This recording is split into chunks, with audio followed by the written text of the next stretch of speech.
coronavirus, 5 minutes pour répondre à vos questions. Je suis en duplex comme tous les jours avec le professeur Gilbert Deray. Gilbert Deray, bonjour.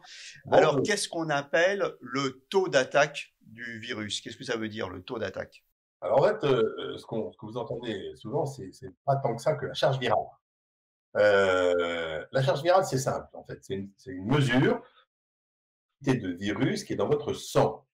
Plus il y en a, plus en fait votre infection virale, est, importante. On pourrait d'ailleurs la mesurer ailleurs, hein, elle peut être mesurée dans d'autres fluides du sang, mais à l'heure actuelle, ça se mesure dans le sang et puis prochainement, il va arriver un autre test. On va regarder si vous avez produit des anticorps. Les anticorps, ce sont, vous savez, c'est des petites choses que vous produisez pour vous défendre contre le virus.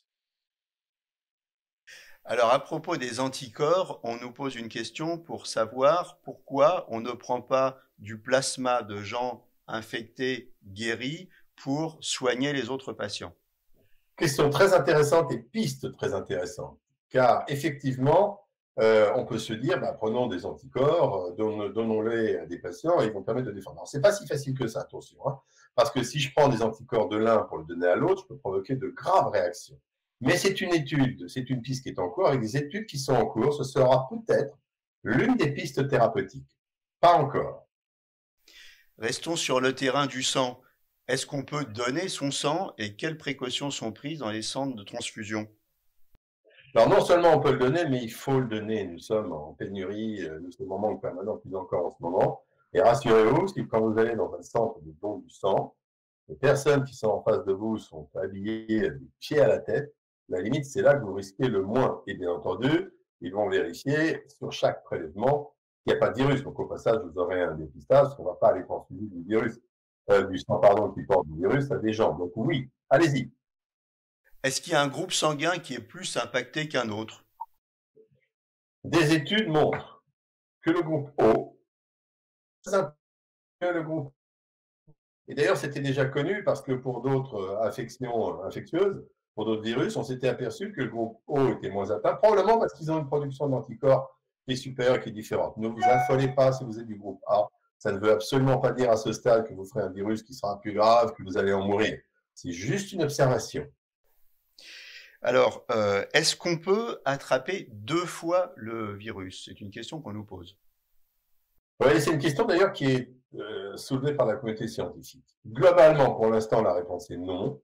Il y a quelques patients chez qui on a observé le coronavirus avec des signes, et puis il a disparu, puis il est revenu. Il est revenu peu de temps après. Et en fait, ce qu'on pense, c'est que c'est la même maladie qui était cyclique, et on s'aperçoit d'ailleurs aujourd'hui, et ceux qui l'ont eu le savent, que vous pouvez avoir de la fièvre qui disparaît pendant 2 jours et qui revient. Donc rien ne permet de dire à ce jour que vous aurez le coronavirus 2 fois. Le plus souvent et de loin, lorsqu'on a un virus, on est guéri et protégé de façon définitive. Alors justement, c'est une question qu'on nous pose aussi. Quand on a eu le virus et qu'on est guéri, est-ce qu'on est protégé à vie? Ou alors au contraire, est-ce que à la prochaine saison, comme la grippe par exemple, on peut à nouveau rattraper le virus parce qu'il aura muté un petit peu? Ouais, on va être précis, voilà, c'est ça, c'est exactement ça, on va être précis. Si c'est le même, bah non, vous serez protégé, c'est d'ailleurs le principe du vaccin, hein. Mais par contre, si comme dans la grippe, le virus mute, même modérément, vous pouvez refaire des manifestations du coronavirus, ce qui soulève le problème de savoir si ce virus peut muter et de nouveau va tuer des milliers de personnes. Alors c'est compliqué évidemment, et l'avenir le dira. Pour l'instant, ce qu'on sait, c'est que les mutations dans les virus sont permanentes, hein. Il n'y a pas de virus qui ne mute pas. Le plus souvent, quand un virus mute chez l'homme, il mute plutôt en étant moins grave. Et pour une raison simple, c'est parce qu'il est intelligent et qu'il ne veut pas tuer son hôte, car s'il tue son hôte, il se tue. Donc ce que j'espère, j'en ai pas la certitude, c'est que si le virus mute, bien sûr qu'on refera des manifestations du coronavirus, mais elles seront moins graves, parce qu'on aura déjà été en contact avec le coronavirus, et parce qu'il aura muté sous une forme, je l'espère, moins grave. En 10 secondes, puisqu'on arrive à la fin de l'émission, la Chine a peur d'une phase de recontamination. On peut toujours avoir peur d'une phase de contamination quand on lève le confinement. Donc on va le lever lentement et si nécessaire, eh bien, on remettra en place des mesures. Voilà, c'était 5 minutes pour répondre à vos questions. Posez-nous vos questions sur les réseaux sociaux, sur la page Facebook de Gilbert Deray ou sur ma page Facebook. À demain et d'ici là, portez-vous bien.